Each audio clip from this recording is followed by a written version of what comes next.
કે ભાઈ કે કબીરા, जब तुम पैदा हुए जग हंसे तुम रोई। कबीरा, जब तुम पैदा हुए जग हंसे तुम रोई, ऐसी करनी कर चलो हम हंसे जग रोई। हाँ, ले घणीवार એવું થતું હોય કે અહીંયા બેઠા હોય ખરા, ઘણીવાર એવું થાય કે કથા કેટલા વ્યક્તિ સાંભળે છે એની નોંધ લેવાતી હોય.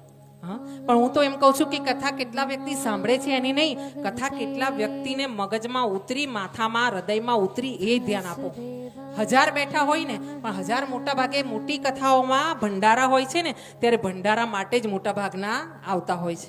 અમુકને તો કાર્ડ મળ્યું હોય એટલે એમ કે કાર્ડ મળ્યું છે ને તો માન રાખવા પૂરતા 5 મિનિટ હાજરી આપી આવીએ, 10 મિનિટ, અડધો કલાક હાજરી આપે, કાર્ડને લીધે આવ્યા હોય. અમુક એવું જોવા આવ્યા હોય કે કથા બરાબર થાય છે કે નહીં એ જોવા આવ્યા હોય. હા, એટલે આ બધા ટુંડે ટુંડે મતીર ભિન્ના. અહીંયા વાત કહેવામાં આવી છે કે જે કથામાં બેઠા પછી બી કથાને નથી ઉતારતા ને ત્યારે દુઃખ છે. હા, કે રામ ભજી લે પ્રાણિયા, રામ ભજી લે પ્રાણિયા અને પછી ભજાશે નહીં.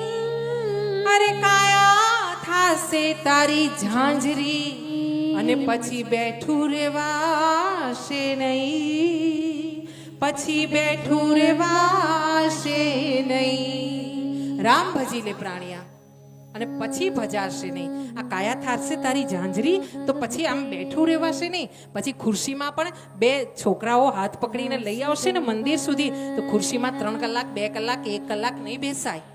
એટલે આપણા ધર્મમાં ઘણીવાર એવું વિચારતા હોય કે નવા નવા જવાનિયા હોય ને એ 25 વર્ષના 20 વર્ષના એમ આપણે કહીએ ને કે ભગવાનને થોડું ભગવાનના 2 દીવાતો કરી દો, ત્યારે આપણાને જવાબ મળતો હોય છે. શું જવાબ મળતો હોય છે? કે હજુ તો આ ઉંમર છે ભગવાનને ભજવાની, આમ કહેવામાં આવતું હોય છે. પણ ખરેખર નાની ઉંમરમાં જ ભગવાનને ભજો. હા, અને નાની ઉંમરમાં જેને ભગવાન નથી મળ્યા ને, જેને નથી વસાવ્યા ને હૃદયમાં, એને મોટી ઉંમરે પણ ભગવાન મળતા નથી કે વસતા નથી. હા, જેણે જિંદગીભર રામનું નામ નથી લીધું ને પછી એને ઉચકી જનારા રામનું નામ લેતા જાય. રામ બોલો ભાઈ, રામ બોલો ભાઈ, રામ બોલો ભાઈ, રામ. કેમ? એના ત્રાળવે અહીં બ્રહ્માંડમાં ક્યાંક જીવ અટવાયો હોય. હા, આ નિયમ છે દેહનો કે મર્યા પછી અમુક સમય સુધી આ બ્રહ્માંડ છે આપણું અને ત્યાં જીવ રોકાયો હોય છે. અને એ જો જીવ જોઈ લે ને, અટવાઈને અને ત્યાં જીવ રોકાયો હોય ને પછી આ જે રામ બોલે ને એને સંભળાય ને તો ગતે જાય. એટલે ગતિએ મોકલવા માટે. અને આપણા બધાને આમ થોડો વખત માટે આમ ક્ષોભ થાય. હા, વૈરાગ્ય આવે. ક્યારે? કે કોઈની મૈયતમાં ગયા હોય, કોઈના મરણમાં ગયા હોય ને ત્યારે આપણાને શું આવે? વૈરાગ્ય આવે, ક્ષણિક વૈરાગ્ય. અને એ વૈરાગ્ય કેવો હોય કે થોડી વાર માટે એમ થઈ જાય, અરે રે આટલી સારી કાયા અંતે તો જતા આમ જ બાળીને ભસ્મ થવાની છે, આમાં જીવવા જેવું શું છે, આમાં સ્વાદ લેવા જેવું શું છે, આ નવા નવા કપડાં પહેરીને કરવાનું શું છે. આમ થોડી વાર માટે ક્ષણિક વૈરાગ્ય આવે. ક્ષણિક વૈરાગ્ય ભાગવતમાં કામનો નથી, ક્ષણિક વૈરાગ્ય ભગવાનના ચરણોમાં કામનો નથી. હા, વૈરાગ્ય એવો હોવો જોઈએ કે જે તમારા જીવનમાં કાયમ માટે ટકે. તો વૈરાગ્ય તમારો તમને કંઈક આપીને જાય. હા, અને એવો વૈરાગ્ય સ્મશાનમાં આવે જ્યારે આપણા સગા ને સંબંધીઓને આપણે વિદાય આપવા જઈએ ને ત્યારે જોજો તમે થોડીક વાર માટે એમ થઈ જાય કે અરે રે આ તો બહુ ખોટું છે, સારું આપણું જીવન હવે છે શું આમાં, અંતે તો રાખના રાખ જ થવાના છે. તમે વિચાર કરજો, 2 કિલોનું, 2.5 કિલોનું, છેલ્લે 3 કિલોનું બાળક જન્મી હોય ને, મરી ગયા પછી આપણી રાખનો ઢગલો પણ 3 કિલોથી વધારે નથી થતો. હા, એનો હિસાબ જુઓ. 50 કિલોનું શરીર હોય કે 80 કિલોનું કે 100 કિલોનું, અંતે તો ઢગલો આપણો રાખનો 3 કિલોથી વધારે નથી થતો. હા, એની વ્યવસ્થા છે. હા, અને એની વ્યવસ્થામાં વિશ્વાસ રાખવો ને એ આપણી ફરજ છે, આપણું કામ છે. હા, અહીંયા આગળ જતા પરીક્ષિતના જન્મની વાત આવી કે તમે એસા કર્મ કરો કે તું હશે અને જગત રડે. જ્યારે તું જાય ત્યારે તારી કીર્તિ રહી જાય, તારું નામ રહી જાય. હા, નહીતર કેવું થાય છે ખબર છે? આપણે આપણા છાપામાં લખાવીએ, શું લખાવીએ? સ્વર્ગસ્થ. કોઈ મરે ને એટલે તમે છાપામાં જોજો શું લખાવે?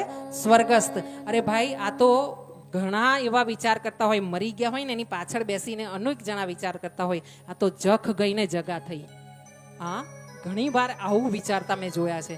હવે તો આ જે મરણ થાય છે ને એમાં હું ઘણી જગ્યાએ જઉં છું, ત્યાં મેં જોયું છે બહેનો આમ શ્રદ્ધાંજલિના કાર્યક્રમમાં બેઠી હોય અને એકબીજાની સાડીને જોઈને એના ભાવતાલ કરતી હોય.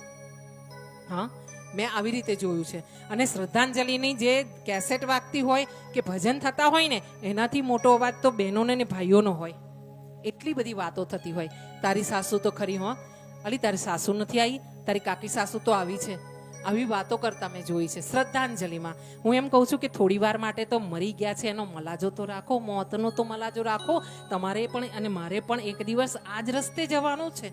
હા, તો આપણે એટલું નથી કરી શકતા કે જઈએ ને તો શ્રદ્ધાંજલિમાં ગયા પછી એક ખુરશીમાં કે એક ખૂણામાં બેઠા પછી થોડી વાર માટે રામ રામ રામ રામ રામ રામ રામ રામ રામ રામ રામ રામ રામ રામ રામ રામ આમ રામ બોલીને આમ મરી ગયા છે ને એ આત્માને અર્પણ કરીએ કે ભગવાન ક્યાંક કદાચ એ અટવાઈને ગતિ ન થતી હોય ને તો એની ગતિ થજો. મારા આ નામ સ્મરણને એને અર્પણ કરું છું જનાર વ્યક્તિને.